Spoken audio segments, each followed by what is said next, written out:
అందరూ కూడా కనిపిస్తున్నట్లయితే చిన్న ప్రార్థన చేసుకుని వాక్య భాగాన్ని ధ్యానించుకుందాం.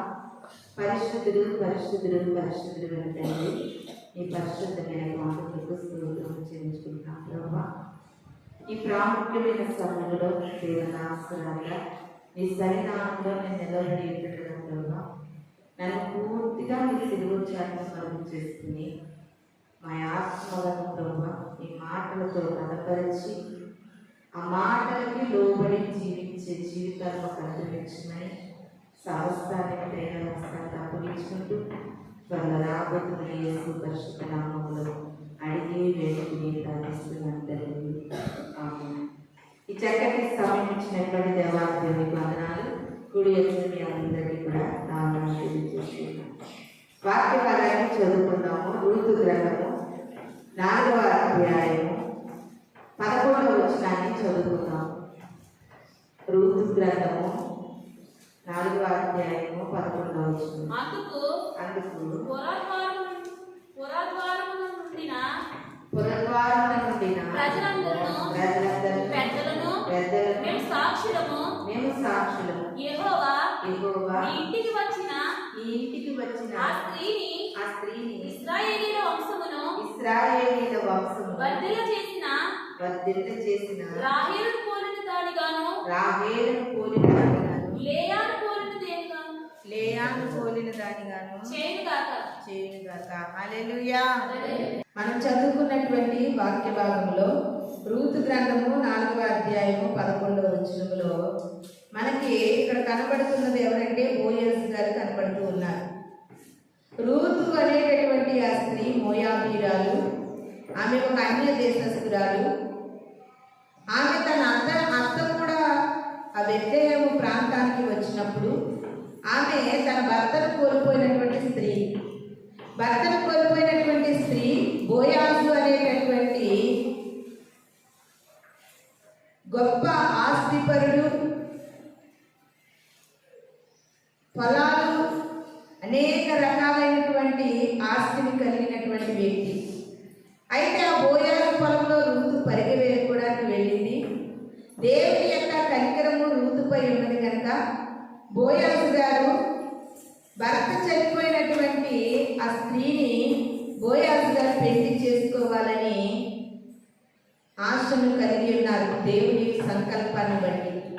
అప్పుడు బోయాజు గారు రూతుని పెళ్లి చేసుకోవడానికి ఆ ఊరు పెద్దలను, పురద్వారం నందుండిన ప్రజలందరినీ, పెద్దలందరినీ పిలిచి సాక్ష్యం అంటున్నారన్నమాట. ఇదిగో ఈ మోయాబీయురాలైనటువంటి ఈ స్త్రీని నేను వివాహం చేసుకోవాలని అనుకుంటున్నాను.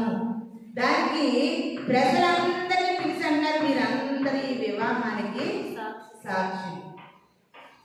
మీరందరూ పెద్దలందరినీ పిలిచి అంటున్నారు, మీరు నేను వివాహం చేసుకుంటున్నాను కాబట్టి ఈ వివాహానికి మీరందరూ కూడా సాక్షులుగా ఉండాలి అంటే అక్కడ ఉన్న వారందరూ ఏమని మాట్లాడుతున్నారంటే, నీ ఇంటికి వచ్చినటువంటి ఈ స్త్రీని దేవుడు ఎలాగా ఆశీర్వదించాలి? ఈ స్త్రీ ఎవరికి పోలిన స్త్రీగా ఉండాలంటే రాహేలు పోలినటువంటి స్త్రీగాను, లేయాను పోలినటువంటి స్త్రీగాను ఉండాలని రూతమ్మను బట్టి అక్కడ ఉన్నటువంటి ప్రజలు, పెద్దలైన వారు మాట్లాడుతూ ఉన్నారు. మరి రాహేలు ఎవరు, లేయా ఎవరు? యాకోబు గారి యొక్క ఇద్దరి భార్యలు. అయితే రాహేలు కలిగినటువంటి ఇద్దరి బిడ్డల్ని, లేయా కలిగినటువంటి బిడ్డలందరినీ, మొత్తం ఈ 12 మంది కుమారులను కూడా దేవుడు ఇశ్రాయేలీల స్వాస్థ్యముగా ఏర్పాటు చేసి ఉన్నారు. ఇప్పుడు ఇశ్రాయేలీలందరూ కూడా పరిపక్వత చెందడానికి గల కారణం ఎవరంటే రాహేలు, లేయా కన్నా పిల్లలు. 12 గోత్రములుగా మోషే ద్వారా దేవుడు వారిని కేటాయించడం జరిగింది. అంటే రూతు ఒక విధవరాలైన రూతుని వివాహం చేసుకుంటున్నానని ప్రజలందరితో, పెద్దలతో చెప్పినప్పుడు వారు ఇద్దరు స్త్రీలతో ఆ స్త్రీని పోలుస్తూ ఉన్నారు. ఎవరితోని? రాహేలు వలె ఉండాలి, రాహేలును పోలి ఉండాలి, లేయాను పోలి ఉండాలి. ఈ స్త్రీ, నీ ఇంటికి వచ్చినటువంటి ఈ స్త్రీ ఇద్దరిని పోలినదై ఉండునుగా కానీ వారు మాట్లాడుతూ ఉన్నారు. ఇది నాటి మనం చెప్పుకోబోతున్నటువంటి వాక్యం యొక్క సారాంశం ఏంటంటే మనము కూడా ప్రియమైన దేవుని సంగమా, దేవుని బిడ్డలుగా జీవిస్తున్నటువంటి మనము దేవుని యొక్క గ్రంథంలో లిఖించబడిన వారిని మనము పోలి నడుచుకోవాలి. ఎవరినైనా మనం ఆశీర్వదించినప్పుడు, ఎవరినైనా మనము దీవించినప్పుడు, ఎవరి కోసమైనా మనం ప్రార్థించినప్పుడు, మన బిడ్డల కొరకు మనం ప్రార్థించినప్పుడు, మన కొరకు మనము ప్రార్థించుకున్నప్పుడు మనము దైవ గ్రంథంలో లిఖించబడిన వారిని పోలి మనము జీవించాలి. వారి వలె భక్తి పనులుగా మనము పోలి నడుచుకోవాలి. ఎందుకు ఈ పోలిక అనేది ఉందంటే ప్రియమైన దేవుని సంగమా, ఆది కాండంలో దేవుడు అంటున్నాడు, మన పోలిక ద్వారా మనము నరులను చేయుదుము. దేవుడు ఈ నరులందరినీ ఎవరి పోలికతో చేశాడంట? దేవుని పోలి చేసుకున్నాడు. మనందరినీ కూడా దేవుని పోలి చేసుకున్నారు ప్రియమైన దేవుని సంగమా. కాబట్టి ఆయనను పోలి మనలను చేసినప్పుడు మనము కూడా దైవికమైన పోలికలు కలిగిన బిడ్డలుగా క్రైస్తవ జీవితంలో మనము జీవించాలి. దేవుడు ఆదాముని ఎలా చేశాడంటే తన పోలిక చొప్పున ఆదాముని చేశాడు. మరి ఆదాముని చేసిన తర్వాత ఆదాము కన్నటువంటి బిడ్డలు మరి ఎవరి పోలికలో ఉన్నారు? ఆది కాండము 5వ అధ్యాయము 1వ వచనము 3వ వచనము చదువుకుందాం.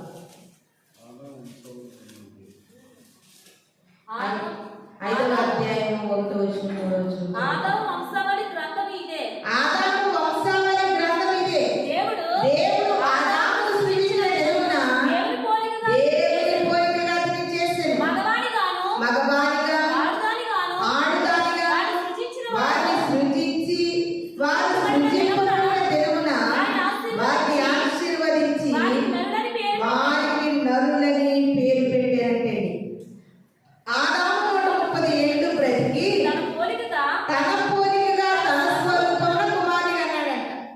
అంటే ఈ పోలిక అనేది ఎక్కడ నుండి వచ్చిందంటే అనాది ప్రణాళికలో దేవాది దేవుని పోలికగా ఈ యొక్క మానవ వంశావళులు అనేవి పుట్టడము జన్మించడము జరిగింది. మొట్టమొదటి మనిషిగా ఆదాముని దేవుని పోలికగా చేశాడు. ఆదాము దేవుని పోలిక, ఆదాము కుమారుడు ఆదాము పోలిక. ఇప్పుడు ఇక్కడ ఉన్నటువంటి మన అందరికీ కూడా తాత ముత్తాతలు ఉంటారు. అవునండి, తాత ముత్తాతలు ఉంటారు. ఒక తాతయ్య వారి నాన్న పోలిక, మరి తాతయ్య పోలిక వారి కుమారుడు, వారి కుమారుడు వారి పోలిక. అంటే ఇది ఎక్కడ స్టార్ట్ అయిందంటే దేవుని దగ్గర స్టార్ట్ అయింది. ఆదాము దేవుని పోలిక, ఆదాము కుమారుడు ఆదాము పోలిక. దీని అంతటిని కూడా మనం బాగా అధ్యయనం చేసి అర్థం చేసుకుంటే ఆ పోలిక చొప్పున వంశావళులు వస్తూ ఈ దినాన్ని మనం అందరము కూడా ఎవరి పోలికలో ఉన్నామంటే దేవుని పోలికగా దేవుడు మనలను చేసి ఉన్నాడు. ప్రియమైన దేవుని సంగమా, ఆయన పోలికగా మనం ఉంటూ కూడా ఆయన పోలికలో మనం జీవిస్తూ కూడా మనం అనేకమైన పోలికలతో కలిసి జీవిస్తున్నట్లుగా ఈ దినాన్ని మన క్రైస్తవ్యము మనకి ఒక ప్రశ్నగా మిగిలిపోతూ ఉంది. అందుకనే ద్వితీయోపదేశ కాండంలో దేవాది దేవుడు ఒక మాట తెలియజేస్తూ ఉన్నారు. 5వ అధ్యాయము 8వ వచనం. పైనున్న ఆకాశమందే గాని క్రింద ఉన్న భూమి అందే గాని భూమి క్రింద ఉన్న నేల అందే గాని ఉన్న దేని పోలికనైనా మీరు విగ్రహమును చేసుకునకూడదు. హల్లెలూయా, హల్లెలూయా. ఈ దినాన్ని అనేకమైనటువంటి పోలికలతో విగ్రహాలు చేస్తూ ఉన్నారు. దేవాది దేవుడు పోలిక అనేది ఎక్కడ ప్రారంభించాడు? ఆయన దగ్గర నుండి ప్రారంభించాడు. ఆయన పోలికలో దేవుడు ఆదాముని చేశాడు. ఆదాము పోలికలో షేతు పుట్టాడు. షేతు పోలికలో తన కుమారుడు పుట్టాడు. అదే విధంగా ఇప్పటి వరకు జరుగుతున్న మానవ వంశావళులన్నీ కూడా దేవుని పోలికగా పుడితే ఈ దేవుని పోలికను ధరించుకున్నటువంటి ఈ మనుషులు ఏం చేస్తున్నారంటే ఆకాశము ఒక పోలికగా ఆరాధిస్తూ ఆరాధిస్తూ ఉన్నారు. ఆకాశంలో ఉన్న సూర్యుడిని ఒక పోలిక చేసుకుంటున్నారు. ఎలా పోలిక చేసుకుని ఆరాధిస్తున్నారంటే సూర్యుడిని ఒక దేవుని పోలికగా చేసుకుని ఆరాధిస్తున్నారు. చంద్రుడిని ఒక దేవుని పోలికగా చేసుకుని ఆరాధిస్తున్నారు. సముద్రాన్ని ఒక దేవుడిగా పోలిక చేసుకుని ఆరాధిస్తున్నారు. ప్రియమైనటువంటి దేవుని సంగమా, బైబిల్ గ్రంథంలో ఉన్నటువంటి కల్దీయులు అనే తెగవారు మనకు కనబడతా ఉంటారు. ఈ కల్దీయులు చంద్రుడిని దేవుడిగా చేసుకుని ఆరాధించేవారంటే ఎవరిని? చంద్రుడిని దేవుడిగా చేసుకుని ఆరాధించేవారంట. మనకి బాగా పరిచయమైనటువంటి అబ్రహాము గారు మనకు తెలుసు. అబ్రహాము గారు బొమ్మలు చేసుకుని విగ్రహాలను బొమ్మలు చేసుకునేటటువంటి వంశములో నుండి వచ్చిన వారు అబ్రహాము గారు. అబ్రహాము గారు పుట్టుక నుండి కూడా ఎవరిని వారు ఆరాధించేవారంటే సూర్యదేవుణ్ణి ఆరాధించేవారు. ఇలాగా మానవులందరూ కూడా దేవుని పోలికగా పుట్టినటువంటి మానవులు ఏం చేస్తున్నారంటే వారికి తగినటువంటి పోలికలో సృష్టిలో ఉన్న వాటిని దేవుళ్ళుగా ఆరాధిస్తున్నారంట.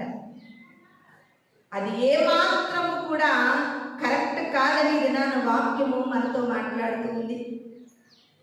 అందుకనే దేవుడు అంటున్నాడు, సూర్యుడిని ఆరాధిస్తున్నారు, చంద్రుడిని ఆరాధిస్తున్నారు, నక్షత్రాన్ని ఆరాధిస్తున్నారు, భూమిని కూడా ఆరాధించే ప్రజలు ఉన్నారు. భూమి మీద ఉన్న రాయిని రప్పని ఆరాధించేవారు ఉన్నారు. సముద్రాన్ని ఆరాధించేవారు ఉన్నారు. కానీ అలాంటి వేటి కూడా మనము విగ్రహాలుగా ఆరాధించకూడదు. ప్రియమైన దేవుని సంగమా, ఇలాగ ఆరాధన చేస్తూ ఉన్నారని దేవాది దేవుడు మోషే గారికి బయలుపరిచి ద్వితీయోపదేశకాండం 5వ అధ్యాయం 2వ వచనంలో అంటున్నారు, పైన ఆకాశంలో ఎవరిని దేవుడిగా ఆరాధించకూడదు.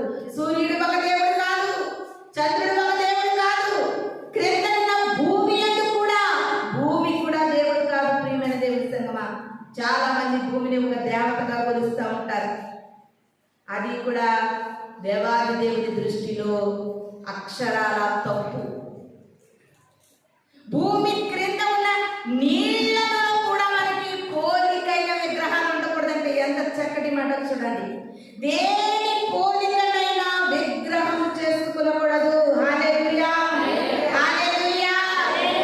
చూసారా ఎంత చక్కటి మాట దేవుడి దినాన్ని మనకు తెలియజేస్తూ ఉన్నారు. ఈ దినాన్ని మనము ఎవరి పోలికగా మనము జీవిస్తున్నాము? ఎవరి పోలికగా జీవిస్తున్నటువంటి నీవు ఏ పోలిక విగ్రహాన్ని నువ్వు ఆరాధిస్తూ ఉన్నావు? దేనిని నువ్వు భూమి మీద ఉన్న, భూమి క్రింద ఉన్న, ఆకాశంపై ఉన్న వాటిని నువ్వు విగ్రహాలుగా అనుకుంటున్నావు? ప్రియమైన దేవుని సంగమా, దేవాది దేవుడు మనలను ఆయన పోలిక ద్వారా సృష్టించి ఉంటుండగా మనము దేని పోలికలో కూడా మనం విగ్రహం చేసుకోకూడదు. అలనాడు ఇశ్రాయేలీయుల ప్రజలను దేవుడు నడిపిస్తూ ఉంటుండగా వారు ఒక దూడను పోల్చుకున్నారంటే వారి దగ్గర ఉన్నటువంటి బంగారు ఆభరణాలన్నీ తీసివేసి దూడను పోల్చుకున్నారంట.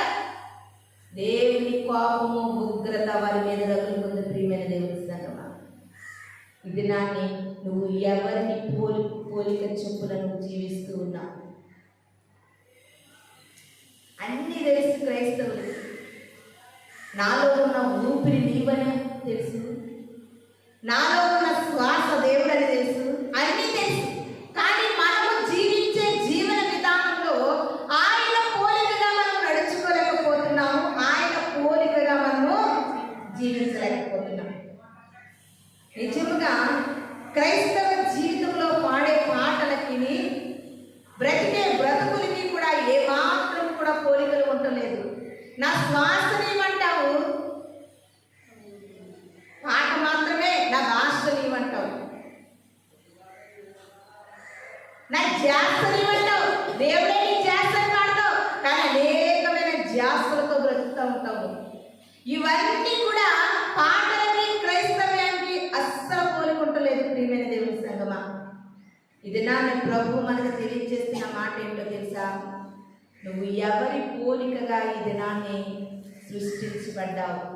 ఎవరి పోలికగా నువ్వు నిర్మించబడ్డావో ఆయన పోలికలను కలిగి మనము బ్రతకాలన్నది పరమ తండ్రి యొక్క ఆశ ఉన్నది. ఆ పోలికను విడిచిపెట్టి బాగా ఈ ప్రపంచంలో ఒక తల్లిదండ్రులుగా మనం జీవిస్తూ ఉంటుండగా మన పోలికలో పుట్టిన మన బిడ్డలను చూసి మనం ఎంతో మురిసిపోతాము, సంతోషపడతా ఉంటాం.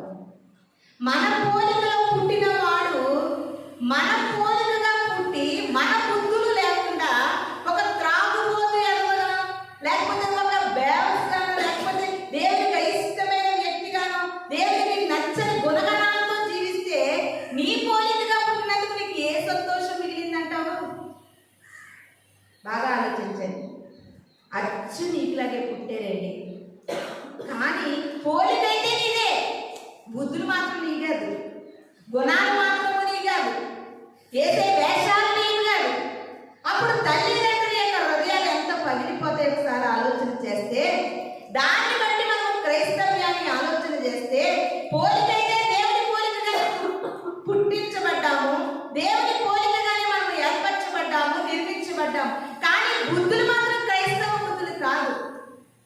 జీవించే విధానం మాత్రము దేవుని ప్రకారంగా లేదు. బ్రతికే బ్రతుకు మాత్రము క్రీస్తుని నమ్ముకున్న బిడ్డలుగా కనబడతలేదు. పోలిక ఒకటి ఉంటే సరిపోదండి, పోలిక తగినటువంటి బుద్ధి కూడా మనకి ఉండాలి ప్రియమైన దేవుని సంగమా. అందుకే సువార్తలో యేసుక్రీస్తు ప్రభు వారు చాలా పోలికల గురించి మాట్లాడినట్లుగా మనకి కనబడతా ఉంటాయి. ఇదిగో ఈ నా మాటలు విని దాని ప్రకారంగా జీవించేవాడు బండ మీద ఇల్లు కట్టుకున్న వాడిని పోలి బ్రతుకుతాడు అన్నాడండి. ప్రతిదీ కూడా దేవుడు సువార్తలలో వాక్యాన్ని ప్రకటిస్తూ ప్రజల మధ్య తిరుగులాడుతూ దేవుని మాటలు వివరిస్తూ ప్రతిదీ పోలిక పోలిక పోలిక పోలిక అని పోలి మాట్లాడుతున్నట్లుగా అనేకమైన సంగతులు మనకి సువార్తలలో కనబడుతూ ఉంటాయి. దినాన్ని నువ్వు దేవుని మాటలు విని నడుచుకుంటే బండ మీద ఇల్లు కట్టుకున్న వాడిని పోలి ఉంటావు. పరలోక రాజ్యము దేనిని పోలి ఉందంటే మంచి ముత్యములతో పోలి ఉంది. పరలోక రాజ్యము దేనిని పోలి ఉందంటే దాన్ని ఎలా బతకాలంటే 10 వెండి నాణాల్లో ఒక వెండి నాణం పోగొట్టుకున్న స్త్రీని పోలి ఉంది. పరలోక రాజ్యము దేనిని పోలి ఉంది? 10 మంది కన్యకలలో 5 బుద్ధి లేని వారు కనబడుతున్నారు, 5 బుద్ధి గల వారు కనబడుతున్నారు. దానిని పోలి ఉంది. 10 మంది కన్యకలను పోలి ఉంది. ఇది నాన్ని దేవుడు ప్రతిదీ కూడా పోలి ఉన్నటువంటి ఉపమానాలు ఎన్నో తెలియజేస్తూ ఉన్నారు ప్రియమైన దేవుని సంగమా. పోలి ఉన్న ఉపమానాలు మనకు ఎన్నో తెలియజేస్తూ ఉన్నారు. పరలోక రాజ్యము ఎట్టి రీతిగా ఉందంటే వాక్యము విని మంచి నేల పడిన విత్తనాలుగా ఫలించేవారిగా ఉండాలి. పరలోక రాజ్యము దానిని పోలి ఉంది. 4 రకాల విత్తనాలు దేవుడు పోలి చెప్తూ ఉన్నారు ప్రియమైన దేవుని సంగమా. ఇది నాన్ని క్రైస్తవునిగా క్రైస్తవ బిడ్డలుగా జీవిస్తున్న మనము చెప్తున్నాను కదండి.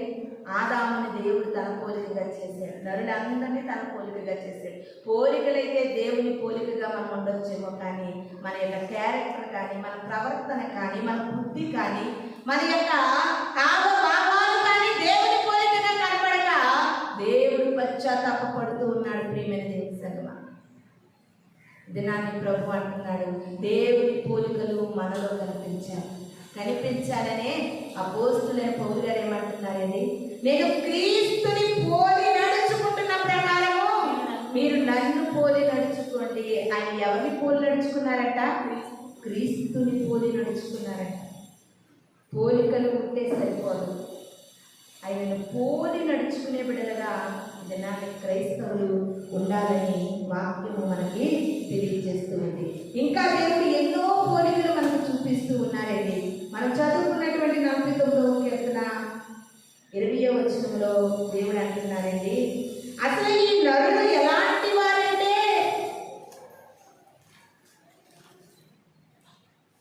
49వ కీర్తన 20వ వచనం,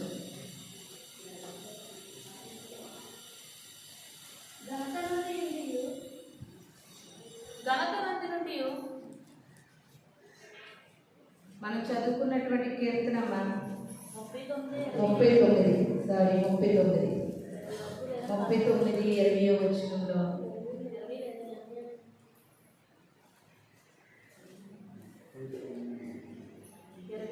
6వ వచనం చదువుకుందాం. 39వ అధ్యాయము 6వ వచనం. మనుషులు వట్టి నీడ వంటి వారే. మనుషులు వట్టి నీడ వంటి వారే తిరుగులాడుదురు. వారు తొందరపడుట గాలికే కదా, వారు దాన్ని కూర్చుకుందురు గాని అది ఎవరికి చేజింపులో వారికి తెలియదు. ఇక్కడ మనం చదువుకున్నటువంటి వాక్య భాగంలో దేవుడు అంటున్నారండి, నీడ వంటి వారిగా మనము ఉన్నామంట. మనుషుని యొక్క జీవితము దేనిని పోలి దేవుడు మాట్లాడుతూ ఉన్నారంటే నీడను పోలి మాట్లాడుతూ ఉన్నారు. నీడ ఎంతసేపు ఖచ్చితంగా ఉండగలుగుతుంది? నీడ కొద్దిసేపట్లో కనుమరుగైపోతుంది. మనిషి జీవితం కూడా నీడను పోలిన జీవితాలు ప్రియమైన దేవుని సంగమా. ఈ లోకంలో జీవిస్తున్నటువంటి మన జీవితాలు, మన బ్రతుకులు కూడా నీడను పోలి ఉన్నాయి. ఏ క్షణమున ఏం జరుగుతుందో, ఏ పరిస్థితుల్లో ఏమి జరుగుతుందో కూడా తెలియని పరిస్థితుల్లో ఈ దినాన్ని మనిషి జీవిస్తూ ఉన్నారు. అందుకనే 102వ కీర్తన 11వ వచనంలో భక్తుడు తెలియజేస్తూ ఉన్నాడు, నా దినములు సాగిపోయిన నీడను పోలి ఉన్నవి. గట్టి వలె నేను వాడిపోతున్నాను. మన దినాలు ఎలా ఉన్నాయంటండి? నీడను పోలి ఉన్నాయి. సాగిపోతున్న నీడని ఆపడం ఎవరి తరపు కూడా కాదు ప్రియమైన దేవుని సంగమా. సాగిపోయే నీడ వంటిది మన బ్రతుకు. ఇలాంటి బ్రతుకులు జీవిస్తూ ఇది శాశ్వతమని దేవుని పోలికను మర్చిపోయి బ్రతుకుతున్నటువంటి మనతో వాక్యము మాట్లాడుతుంది. నీ జీవితము సాగిపోతున్నటువంటి నీడ వంటిది. అదే కీర్తనల గ్రంథము 144వ అధ్యాయం ఒకసారి చూసుకుందాం. కీర్తనల గ్రంథము 144వ అధ్యాయము 4వ వచనం చూసుకుందామండి. నరుడు వట్టి ఊపిరిని పోలి ఉన్నారు. వారి దినములు దాటిపోయిన వలె ఉన్నవి. హల్లెలూయా, హల్లెలూయా. కీర్తనకారుడు ఒక మనిషి యొక్క జీవితాన్ని, ఒక మనిషి యొక్క ఊపిరిని, తనలో ఉన్నటువంటి ఆ ఊపిరిని ఏ రీతిగా పోలుస్తున్నారంటే నీడతో పోలుస్తూ ఉన్నారు. వట్టి ఊపిరి అంటే దీనిలో ఏమీ లేదు ప్రియమైన దేవుని సంగమా. ఆయన జీవపు ఊపిరి మనలో ఉన్నంతసేపే దీనికి విలువ. మనము వట్టి వారు ప్రియమైన దేవుని సంగమా. మనుషుల యొక్క, నరుల యొక్క ఊపిరి వట్టి ఊపిరి వలె ఉన్నదంట. ఆ ఊపిరి దేని పోలి ఉన్నదంటే గాలి, వారి దినములు దాటిపోవు నీడ వలె ఉన్నారు ప్రియమైన దేవుని సంగమా. ఇది నాని నువ్వెవరిని పోల్చుకుని బ్రతకకూడదు, కానీ దేవుని పోలికలో మనము బ్రతకాలి. ఆ పోలికలో మనము జీవించడానికి, ఆ పోలికలో మనము బ్రతకడానికి అపోస్తులైన పౌలు గారు చెప్పినట్లుగా దేవుని పోలి నడుచుకునేటటువంటి ప్రయత్నాలలో ఇది నాన్న క్రైస్తవ్యం ఉండాలి. ఎందుకంటే దేవుని రాకడ బహు సమీపముగా ఉంది. ఆయన పోలికలో పుట్టినంత మాత్రాలను పరలోక రాజ్యం చేరలేవు, కానీ ఆ పోలిక ప్రకారంగా నువ్వు నడుచుకుంటే నువ్వు దేవుని రాజ్యానికి చేరగలవు. చాలా మంది వారిని పోలి, వీరిని పోలి, అలా పోలి, ఇలా పోలి నడుచుకుంటూ ఉన్నారు ఈ దినాన్ని సమాజం. ఒక ఇంచుమించుగా ఉన్న హెయిర్ స్టైల్ దగ్గర నుండి మనము శిరస్సు మొదలుకుని సిరిపాదం వరకు కూడా ఎవరో ఒకరిని పోల్చుకుని బ్రతకగలుగుతున్నావు, కానీ క్రైస్తవుని పోల్చుకుని దినాన బ్రతికేవారు చాలా తక్కువగా మనకి కనబడుతూ ఉన్నారు. నువ్వెవరి పోలిక తెలుసా? దేవుని పోలిక. నువ్వు పోలి ఎవరిని నడుచుకోవాలంటే దేవుని పోలి నడుచుకోవాలి. ఇది నాకు చాలా మంది సినీ హీరోస్ని ఆ సీరియల్స్లో నటించే వారిని పోలి నడుచుకుంటున్నారు. నిజంగా అప్పట్లో హత్యలు, ఘోరాలు పురుషులే చేసేవారు. ఇప్పుడు స్త్రీలు చేస్తున్నారు. స్త్రీలు కూడా ఒక వ్యక్తిని సులువుగా చంపగలుగుతున్నారు. ఒక వ్యక్తిని సులువుగా హత్య చేయగలుగుతున్నారు. అంటే ఫలానా పరిస్థితిలో ఒక వ్యక్తిని చూసి, ఏదో స్త్రీలో ఆ వ్యక్తిని చూసి ఆ వ్యక్తిని పోలి ఈవిడ బయలుదేరిపోతుంది. ఇక్కడ ఆ వ్యక్తిని పోలి ఈ అబ్బాయి బయలుదేరిపోతున్నాడు. ఇక్కడ వాడిని వెళ్ళి పోలి నడుచుకోవడం తప్ప నీకంటూ ఒక టేస్ట్ లేదా? క్రైస్తవ్యంగా ఎలా జీవించాలి, నీ అంతటి నువ్వు ఎలా జీవించాలి నీకు జ్ఞానం లేదా? వారిని వీరిని పోలి నడుచుకుంటున్నావు నువ్వు. మనము దేవుని పోలి నడుచుకోవాలి. అపోస్తలులైన పౌలు గారు మనకు నేర్పిస్తున్న మాట ఏంటో తెలుసా? దేవుడు తన పోలిక చొప్పున మనల్ని చేసుకున్నాడు కనుక మనము దేవుని పోలి నడుచుకోవాలి. ఎవరిని మనము పోలి నడుచుకోకూడదు. ప్రియమైన దేవుని సంగమా, వారికి వలె ఉండాలని ఎప్పుడు కూడా మనము అనుకోకూడదు. మనము దేవుని పోలి నడుచుకోవాలి. బైబిల్ గ్రంథంలో అనేకమైన స్త్రీలు మనం చెప్పుకున్నాం కదా. స్టార్టింగ్లో రూత్ అమ్మగారు అంటున్నారు, రాహేలుని పోలి లేయాని పోలి ఉన్నది స్త్రీ. ఎవరితో పోలుస్తున్నారు? గలురాలైనటువంటి వారితో. మనము బైబిల్లో అనేకమైనటువంటి శక్తి సామర్థ్యాలు, వారి జీవితాన్ని పరిశుద్ధంగా పవిత్రంగా కాపాడుకున్న స్త్రీలను పోలి మనం ఉండాలి. దేవుని కొరకు సాహస కార్యాలు చేసినటువంటి పురుషులను పోలి ఉండాలి. ప్రియమైన దేవుని సంగమా, ఎంత చక్కగా ఆ ఊరి పెద్దలు, ఆ ప్రజలందరూ కూడా రూతమ్మని ఎలాగ ఆశీర్వదిస్తున్నారో చూడండి. ఎప్పుడైనా ఒక ఎస్తేరును పోలి నడుచుకోవాలనే ఆలోచనకి వచ్చిందా? ఎప్పుడైనా రూతులా బ్రతకాలి, ఓర్పుతో సహనముతో ఉండాలి, ఆవేశము కోపము విడిచిపెట్టాలనే ఆలోచన మనకు వచ్చిందా? అంతా భయంకరమైన వ్యభిచారపు స్త్రీగా పేరు పొందినటువంటి రాహాబనే వేశ్య దేవుని తెలుసుకుని వేశ్యతనాన్ని విడిచిపెట్టినటువంటి బిడ్డగా బ్రతకాలనే ఆలోచనకి ఎప్పుడైనా వచ్చిందా? ఒక సమరయ స్త్రీలా నేను బ్రతకాలి, ఇప్పటి వరకు చేసిన పాపాన్ని విడిచిపెట్టి ప్రభువుని ప్రకటించి సమరయ స్త్రీ వలె నేను ఉండాలి అనే ఆలోచన ఎప్పుడైనా వచ్చిందా?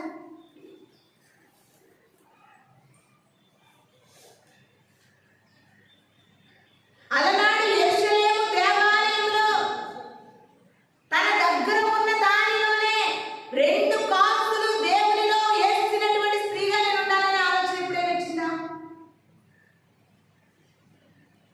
ఇలాంటి పోలికలు ఎవ్వరు కూడా ఆలోచించట్లేదండి క్రైస్తవ్యంలో.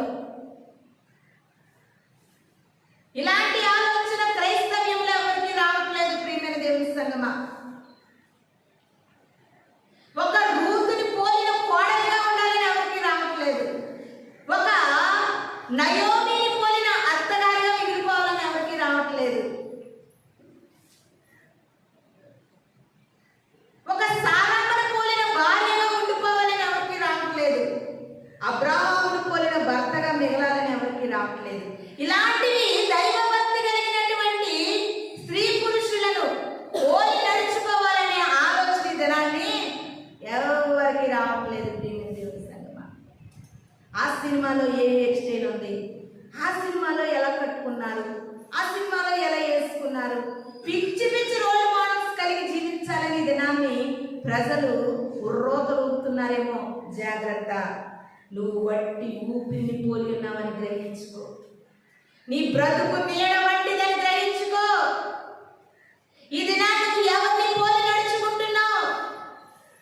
ఎవరిని పోలి నీవు సిద్ధపడుతున్నావు? నీ మేకప్ ఎవరిని పోలి ఉంటుంది? నీ మాట ఎవరిని పోలి ఉంటుంది? నీ వస్త్రధారణ ఎవరిని పోలి ఉంటుంది? నీ నడవడిక ఎవరిని పోలి ఉంటుంది? ప్రభు ఈ దినాన మనల్ని దర్శిస్తూ ఉన్నారు. ప్రియమైన దేవుని సంగమా, అలాగా గాలికి దూరికి దేవుడంటే లెక్క లేకుండా తిరుగుతున్నటువంటి యవనస్తులను చూస్తూ ఉంటే పాపం ఆ సినిమాలో వాళ్ళు డబ్బుల కోసము వారు చేయవలసి వస్తుంది ఆ పనులన్నీ కూడా. ఈ దినానికి ఏ డబ్బులు వస్తున్నాయి వాడికి లాగా కటింగ్ చేయించుకుంటున్నా? వాళ్ళు సెలబ్రిటీలు, వాళ్ళు ఎలా ఉన్నారు? బాగానే ఉంటారు. నీ ముఖానికి సూట్ అయ్యేటట్లుగా నువ్వెలా ఉండాలో నువ్వు ఆలోచించుకో. దేవుని వాక్యానికి పోలికగా నువ్వు ఎలా నడుచుకోవాలో నువ్వు ఆలోచించుకో.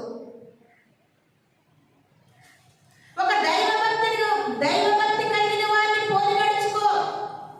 వారు ఎంతసేపు ప్రార్థన చేస్తున్నారో పోలి చెయ్యి. వారు ఎన్ని గంటలు దేవుని సన్నిధిలో విలపిస్తున్నారో పోల్చుకో. వారు ఎలాంటి ఉపవాసాలు చేస్తున్నారో పోల్చుకో.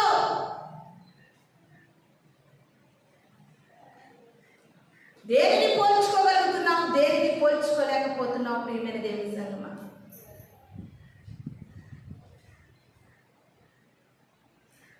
మనం పోల్చుకుంటే, వారిని పోల్చుకుంటే వారిలా రెడీ అవ్వాలనిపిస్తుంది.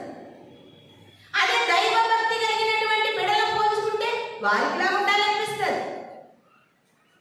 ఏదైనా సరే మన జీవన విధానము మనం పోల్చుకునే దాన్ని బట్టి ఆధారపడి ఉంటుంది. ఎవరిని పోలిపోతున్నామో నువ్వు ఈ దినాన్ని ప్రభు మనలను హెచ్చరిస్తూ ఉన్నాడండి. మత్తయి సువార్త 23వ అధ్యాయం 27వ వచనాన్ని మనం చదువుకుందామండి. మత్తయి సువార్త 23వ అధ్యాయము 27వ వచనాన్ని చదువుకుందాం. అయ్యో వేషధారులైన శాస్త్రులారా, అయ్యో వేషధారులైన శాస్త్రులారా, పరిసయ్యులారా, సున్నము కొట్టిన సమాధులు పోలి ఉన్నారు. మీరు సున్నము కొట్టిన సమాధులను పోలి ఉన్నారు. అవి వెలుపల శృంగారముగా కనపడదు గాని లోపల చచ్చిన వారి ఎముకలతోనూ సమస్త కల్మషముతోనూ నిండి ఉన్నవి. హల్లెలూయా, హల్లెలూయా. ఈ దినాన్ని ప్రభు వేషధారులైన శాస్త్రులతో మాట్లాడినట్లుగా ఈ దినాన వేషధారులైన క్రైస్తవులతో మాట్లాడుతూ ఉన్నాడు. వేషధారులైన క్రైస్తవులారా, నువ్వు ఎవరిని పోలి నడుచుకుంటున్నావు? ఎవరి వల్ల ఉండాలనుకుంటున్నావు? నీలో వేషధారణ కనబడుతూ ఉంది. వేషధారులైన శాస్త్రులారా, పరిసయ్యులారా, మీరు ఎవరిని పోలినట్టు కనబడుతున్నారో తెలుసా? ఈస్టర్ పండగ రాగానే సమాధి తోటంతా మెరిసిపోతూ ఉంటది. రంగు రంగుల పెయింటింగ్స్ చేస్తారు, పువ్వులు, క్యాండిల్స్. ఒక సమాధి తోట చాలా అందంగా కనబడుతుంది. ఈ టైంలో వెళ్ళి చూడండి, ఆ పువ్వులు ఏమైపోయాయి, ఆ పెయింటింగ్స్ ఏమైపోయాయి. ఇప్పుడు వెళ్ళి చూడాలనిపిస్తుందా? అందవికారముగా ఉంటది. నువ్వు కూడా అలాగే దేవుని పోలికగా జీవించడం ప్రారంభించకపోతే ఏదో ఒక దినాన్ని దరిద్రమైన రీతిలోకి వస్తుంది.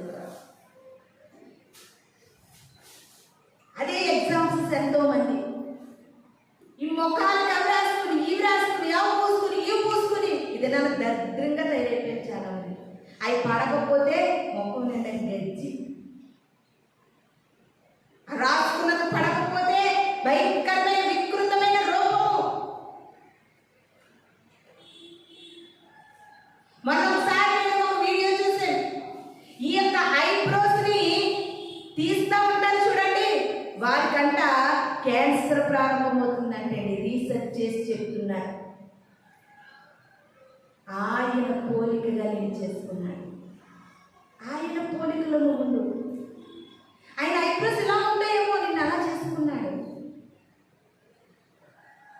ఆయన చేసుకున్న పోలికని వెతుకు నాశనం చేస్తున్నావు.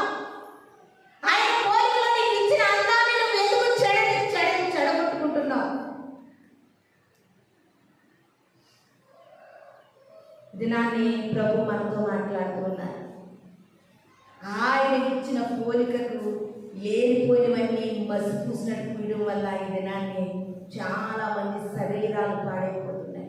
భయంకరమైనటువంటి క్యాన్సర్లు, భయంకరమైన వ్యాధి బాధలు వస్తున్నాయి. ప్రియమైన దేవుని సంగమా, ఆయన పోలికలను ఉన్నావు కనుక ప్రతి క్షణము కూడా కోపం ఎక్కువగా ఉందా, ఆయన శాంతాన్ని గుర్తు చేసుకుని నడుచుకో.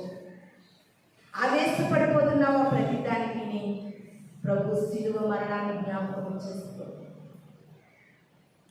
ప్రతి ఒక్క విషయంలో దేవుని పోలి అపోస్తలుడైన పౌలు గారు ఎలాగైతే దేవుని పోలి తనను ఏ రీతిగా దేవుని విషయంలో పోలి పోలి పోలి నడుచుకోవడానికి ఎంత ప్రయత్నించారో, ఇది నాన్న ఒక క్రైస్తవుడు అట్టి రీతిగా ప్రయత్నిస్తేనే పరలోకం ఉంది, లేకపోతే నరకమే సిద్ధము. ప్రియమైన దేవుని సంగమా, ప్రతి ఒక్క విషయంలో కూడా మనం ఎవరిని పోల్చుకోలేము.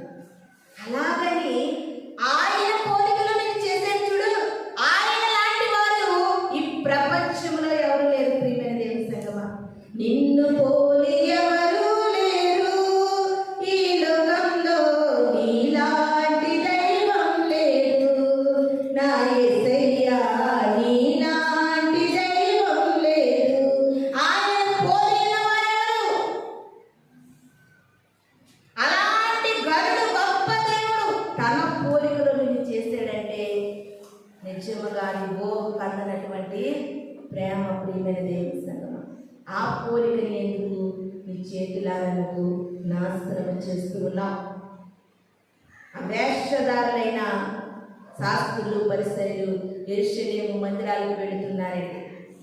అంగీలు ఈడ్చుకుంటూ పెద్ద పెద్ద దట్టీలు కట్టుకుని రక్షరేకులు కట్టుకుని యెహోవాయే నిజమైన దేవుడని కట్టుకుని బయలుదేరుతూ ఉంటే దేవుడు ఒక్కసారిగా ఒక్క మాటతో వారి భక్తిని కొట్టేస్తున్నాడు. ఏమనంటే, మీరు సమాధులను పోలి ఉన్నారు, సున్నము కొట్టినటువంటి సమాధులను పోలి ఉన్నారు. ప్రేమైన దేవుని సంగమా, ఇది నాని మరి ఎటువంటి వేషధారణతో మనం బ్రతుకుతున్నాం, ఎలా జీవించాలనుకుంటున్నాం?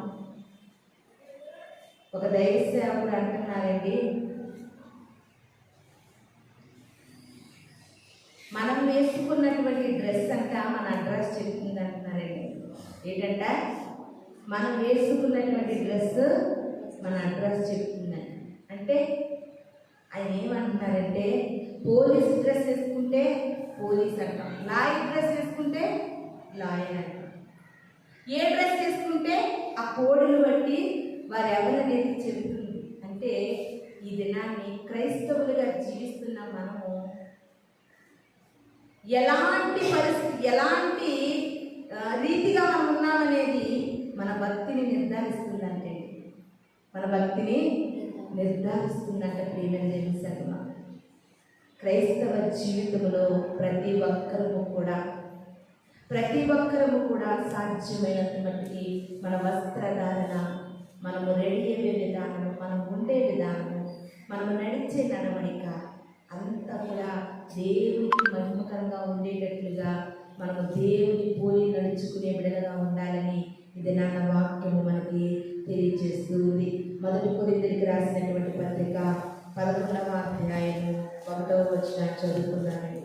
1 కొరింథీయులకు రాసిన పత్రిక 11వ అధ్యాయము 1వ వచనములో, నడుచుకున్న ప్రకారం మీరు నన్ను పోలి నడుచుకున్నాడని అపోస్తలుడైన పౌలు గారు సెలవిస్తున్నట్లుగా అదే అధ్యాయం, అదే పత్రిక 15వ అధ్యాయం 4వ వచనాన్ని చదువుకున్నామండి. అదే పత్రిక 15వ అధ్యాయము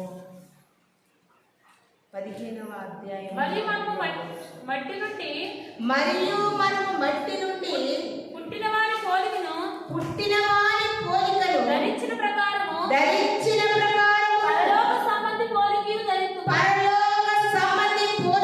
కూడా ధరింతుము. హల్లెలూయా, హల్లెలూయా. చూడండి, మనము మట్టి నుండి పుట్టిన వారి పోలికను ధరించాం. అంటే దేవుని పోలికగా ఆదాము చేస్తాడు. ఆదాముని ఎలా చేస్తాడు? ఇక్కడ ఎవరికి డౌట్ రావట్లేదా? దేవుని పోలికగా ఆదాముని చేస్తే మరి దేవుడు మహిమ స్వరూపి, ఆదాము కూడా మహిమ స్వరూపి అవ్వాలి కదా. మరి ఎందుకు రాలేదు ఇక్కడ మీకు డౌట్? ఎవరికి కలగట్లేదా ఈ డౌట్? దేవుని పోలికగా చేశాడు కానీ మట్టితో మట్టి మూతలు తీసి బొమ్మగా చేసి ఆయన ఊపిరి పోసాడు. అందుకనే మనం అందరం కూడా మట్టి వారము, వడ్డి వారము. అయితే ఇక్కడ అపోస్తులైన పౌలు గారు అంటున్నారు, మనము మట్టి నుండి పుట్టిన వారము. మట్టి నుండి పుట్టిన వారి పోలికను ధరించిన ప్రకారము ఇక్కడ కూర్చున్నటువంటి మనము కానీ, వాక్యం ఆలకిస్తున్నటువంటి క్రైస్తవులు కానీ, మట్టి నుండి పుట్టిన వారి పోలికగా ఉన్న మనము ఇంకే పోలికను ధరించాలో తెలుసా? పరలోక సంబంధమైన పోలికను ధరించాలంటండి. హల్లెలూయా, హల్లెలూయా. పరలోక సంబంధి అయిన పోలిక మనలో ఉండాలి ప్రియమైన దేవుని సంగమా. అది అపోస్తులైన పౌలు గారు ధరించుకున్నారు. అందుకనే ఆయన అంత ధైర్యము కలిగి నేను క్రీస్తుని పోలి నడుచుకున్నానని మాట్లాడుతూ ఉన్నారు. మనము పరలోక సంబంధి అయిన పోలిక మనలో ఉందా? పరలోక సంబంధులుగా మనం బ్రతకగలుగుతున్నామా? అలాంటి పోలిక ఉందా?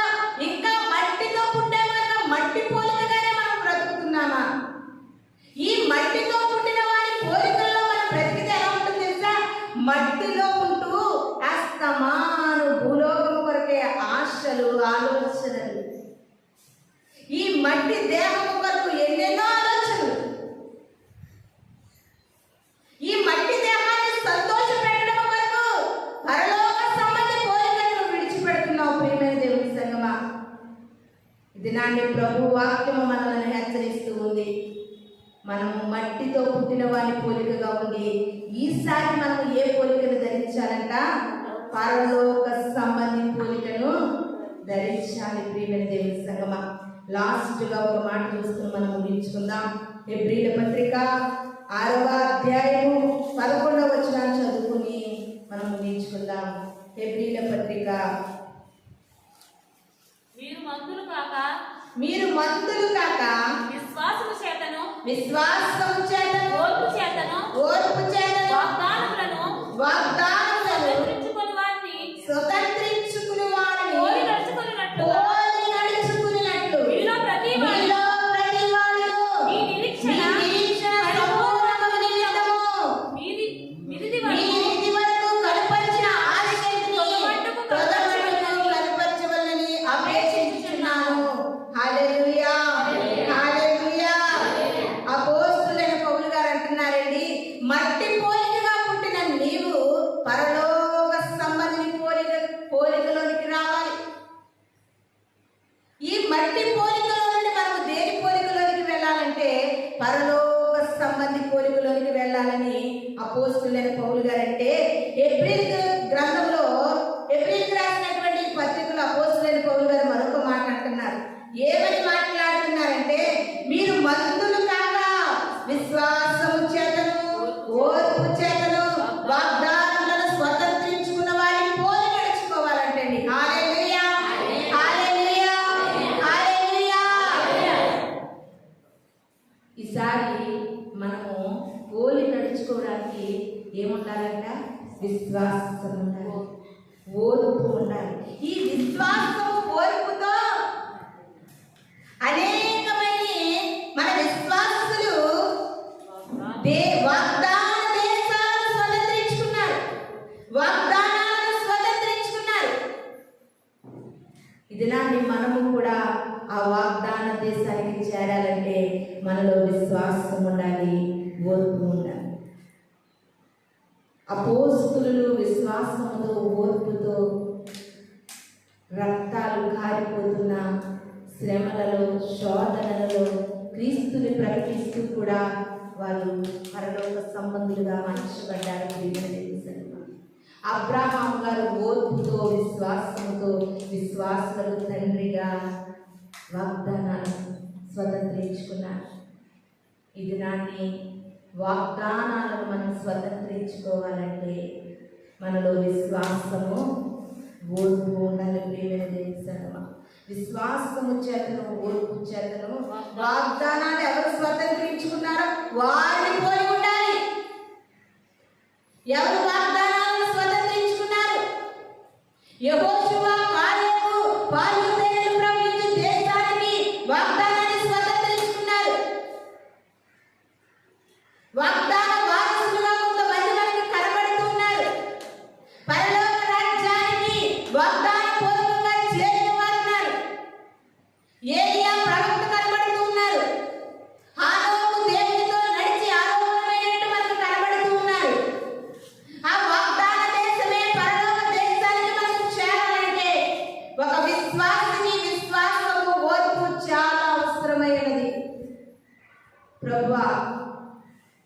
నీ వాగ్దాన దేశానికి చేరినటువంటి హానోకు వలె నేను పోలి ఉండాలి, ఏలియా వలె నేను పోలి ఉండాలి, ఎలీషా వలె నేను పోలి ఉండాలి, అపోస్తలుడైన పౌలు వలె నేను పోలి ఉండాలి. అయా నీ కొరకు రక్తాన్ని చిందించి ప్రాణము పెట్టిన స్టెఫను నేను పోలి ఉండాలి. ఇలాంటి ఆశలు కోరికలు క్రైస్తవులకి ఎక్కడ కూడా కనబడుతూ లేదు. రండి, మీరు ఏది కోరుకుంటున్నారో అది ప్రభు ఇస్తాడనే మందిరాలు కూడా ఎక్కువైపోయినాయి. ప్రియమైన తెలుసా, ముందుగా నువ్వు పరలోక సంబంధిని పోలి నడుచుకో.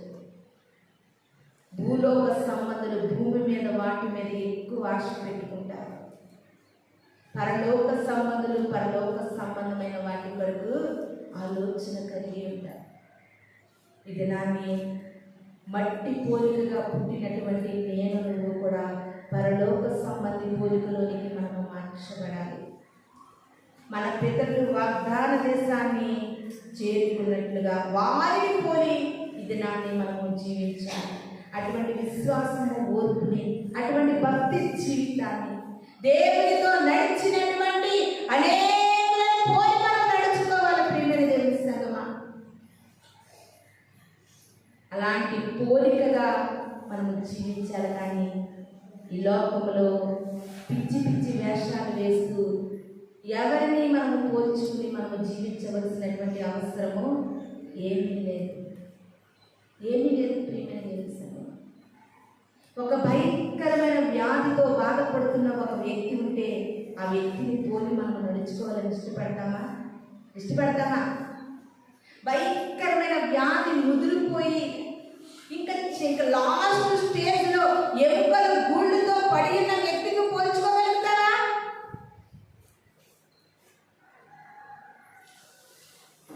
నీకు అర్థం కావట్లేదు. కానీ ఆ అశాశ్వతమైన జీవితం కూడా అంతే. ఒకానొక రోజున 6 అడుగుల గొయ్యిలో పెట్టేటటువంటి ఈ మనుష్యులను పోలి నడుచుకుంటున్నావు. నిత్య జీవితాన్ని ఇచ్చే పరలోక సంబంధి పోలికలు నీలో కనబడట్లేదు.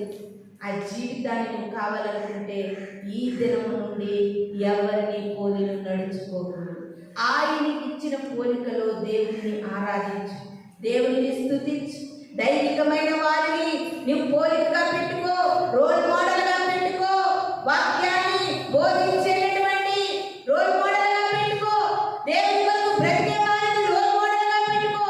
దేవుని కొరకు అనేకమైన పాపాలను విడిచిపెట్టిన వారిని రోల్ మోడల్గా పెట్టుకో. దేవుని కొరకు ప్రాణాలు పెట్టిన వారిని రోల్ మోడల్గా పెట్టుకోగలిగితే మనము పరలోక సంబంధులను పోలి నడుచుకున్న బిడ్డలుగా దేవుని రాజ్యానికి చేరతామని ఈ కొద్ది మాటలు దేవుడు మన వినికిడిలో దీవించి ఆశీర్వదించినదాక మనం అందరం కూడా కళ్ళు మూసుకుందాం, చిన్న ప్రార్థన చేసుకుందాం. పరిశుద్ధుడైన దేవా, మీ పరిశుద్ధమైన పాదములకు స్తోత్రములు తండ్రి.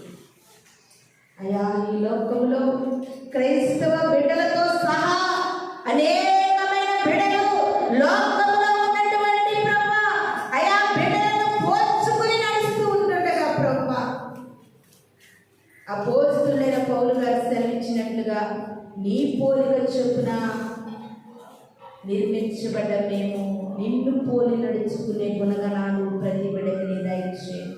అటువంటి ఆలోచన జ్ఞానాన్ని, ఆలోచన శక్తిని ప్రభా ప్రతి ఒక్కరిలో దయచేయండి. పరలోక సంబంధి పోలికలు కలిగి ప్రభా, వాగ్దాన దేశాన్ని ప్రభా చేరుకున్నటువంటి మా పితరులను పోలి మేము నడుచుకోవడానికి నీ ఆత్మ జ్ఞానము ప్రతి ఒక్కరికి అనుగ్రహించమని, వీళ్ళ వాక్యము ప్రతి హృదయములలో నీరు కట్టి ఫలింపచేయమని వాళ్ళు రాబోతున్న యేసు పరిశుద్ధ నామములో అడిగి వేడుకుని ప్రార్థిస్తున్నాను తండ్రి.